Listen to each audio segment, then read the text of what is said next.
After a day of delay and accusations, Israel's Security Cabinet is now in session discussing whether to approve the latest ceasefire deal for Gaza. Prime Minister Benjamin Netanyahu says final details have now been ironed out after previously claiming that Hamas had backtracked on parts of the deal. But National Security Minister Itamar Ben-Gvir has threatened to resign from the coalition government if the deal is approved. If the Security Cabinet does approve the deal, it'll then be ratified by the full Israeli government before the truce can take effect as planned on Sunday. Straight to our correspondent Tanya Kramer in Jerusalem. Welcome, Tanya. What's the latest now on this meeting?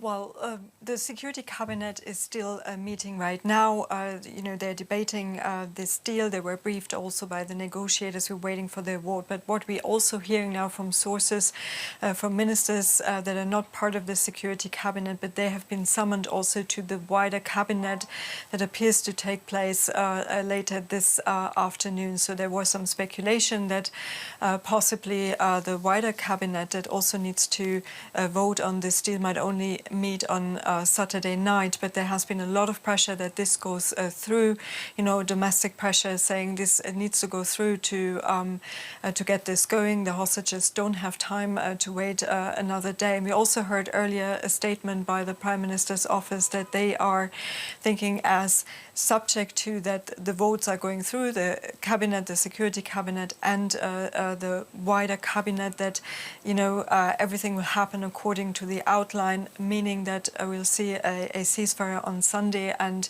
a first release of the hostages also on Sunday. So just to be clear, meeting one Security Cabinet, that's going on. They need to approve this and pass it on to the full government, but that is already meeting. So these two meetings are going on at the same time. This looks like good news. They're not at the same time. There will be one after the other. First, the Security Cabinet has to vote, and then this will be then put to the wider cabinet, then they have to vote. But again, it wasn't clear when the wider cabinet will come together. And then we have another procedural process that means after these votes are being done and if everything is passed, and as you said, there has been opposition. We are expecting the far-right parties and possibly others to vote against this deal, but still there's the expectation, unless there's any surprise, that the deal will go through, will be ratified, so to speak, by the government. Then there will be, the lists will be published. They have to be published. This is a procedure that always takes place in such cases, with the names of Palestinians that will be released from Israeli prisons. This will also take time. It's like, the list will be published, and there will be a 24 to 48-hour period for objections to these names, and after that this deal can really go into effect. This is all the procedures, of course, from the Israeli side. Now, there has been a lot of pressure here domestically that this is going now forward after this also political crisis that we've seen here with all the back and forth, but also obviously internationally, because it was announced that this deal will come, the ceasefire will come into effect on Sunday, and we also heard from the US President-elect who said, he expects this to be set in motion before his inauguration on Monday. OK. Meanwhile, the Israeli military is still pounding targets in Gaza. What's your sense of the reasons for these attacks?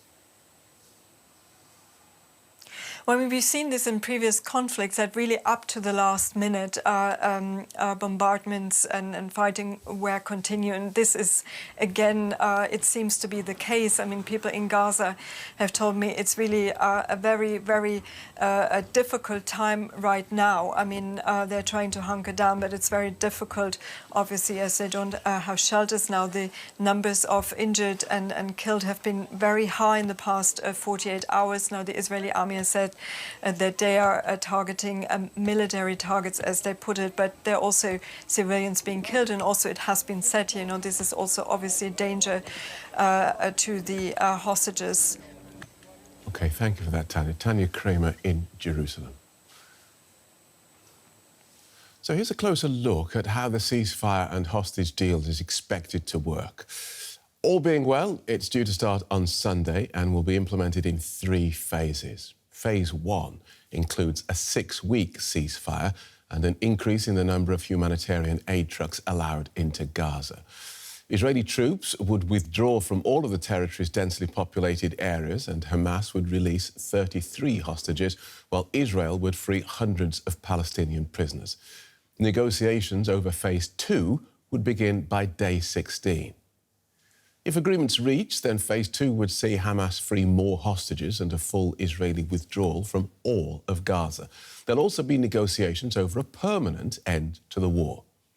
The final phase, Phase 3, is expected to include the beginning of Gaza's reconstruction. Displaced Palestinians would be allowed to return to their homes anywhere in the territory, and Hamas would return the remains of any remaining deceased hostages. Let's explore this with Hans Jakob Schindler, who's a Middle East analyst and senior director of the Counter-Extremism Project here in Berlin. Welcome back, Hans Jakob. If this ceasefire deal is adopted, how quickly do you see this situation in Gaza improving? Well, I mean, first of all, the ceasefire means there is no military operations. This will make things much easier as far as humanitarian emergency aid is concerned. It's one thing that this aid is checked by the Israeli security forces at the border of Gaza. It's another thing to distribute it in Gaza. And therefore, the other challenge is, of course, the rather very significantly wrecked physical infrastructure in Gaza. Roads need to be cleared, electricity needs to be reconnected, water supply needs to be erected. There needs to be some very urgent emergency repairs on the medical system. So while this ceasefire in the first phase is going to give the conditions to do all of these, it will take some time before we see a significant change in the humanitarian situation in Gaza. OK. So Phase 1 and negotiations over Phase 2 start at day 16. Do you see us reaching day 16 and those negotiations? Day 16, of course, the negotiations, of course, but then an agreement on Phase 2. This is a very heavy political lift. Ben-Gvir already said he is going to leave. That's 6 seats less, just about a majority for the Netanyahu government. Smotrich, the finance minister, said he's leaving if there is Phase 2. He has 8 seats. That's the end of the Netanyahu government. The Likud minister for diaspora says he's going to leave. That's Phase 2 as well in the end, if the Israeli troops withdraw from the Philadelphia corridor. So there is a lot of internal negotiations that the Netanyahu government will have to do in Phase 2. So the release of the hostages and the exchange of the Palestinian prisoners is an up both for Israel as well as for Hamas. There's an upside to it. And of course, Netanyahu wants to give a favor to the incoming US president. So I don't really have any doubts that Phase 2 by and large is going to work. Phase 1 is going to work. Phase 2 and 3 is where I see the real problem starting.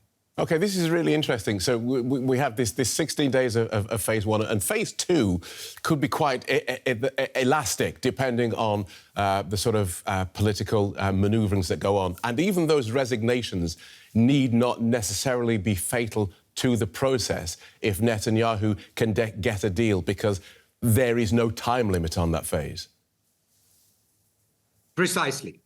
So the hope of a permanent end of hostilities is, of course, still there. There is an option to extend the ceasefire in Phase 2 while the negotiations are going on. But the conclusion of the negotiations for the full withdrawal of the Israeli military from the Gaza Strip, this is going to take a lot of time. And in 2026, there are Israeli elections. Hence, if we're getting close to the elections, the flexibility of the Israeli government is also, again, shrinking. OK, so Phase 2 likely to be very messy. Looking ahead, Hamas remains the dominant power in Gaza. Do you see this changing in Gaza's post-war future? At the moment, there is not yet a clear decision by the Israeli government or anyone else that I know of who actually is going to control Gaza. As you said, Hamas is the one power player in Gaza. The other one, the only other one at this point, is the Israeli military. If they're withdrawing, it leaves just Hamas. So there needs to be, and that is also then, of course, something that need to be addressed in phase 2 already in order to prepare for phase 3, is who is supposed to manage Gaza. It is clear the Palestinian National Authority, even if there would be willingness of the Israeli government to hand that over to them, which there is not at this particular point, would not be able to control the Gaza Strip by itself without a return of Hamas, because simply the PNA has no power since 2007 in the Gaza Strip. So there needs to be outside help if the Israeli military is supposed to withdraw. And there is so far no decision and no takers from any governments in the region or internationally or the UN to send troops in. So this is another big stumbling point for the permanent situation in the Gaza Strip. OK, thank you for talking us through that so clearly, Hans-Jakob. Hans-Jakob Schindler is from the Counter-Extremism Project. Thank you so much.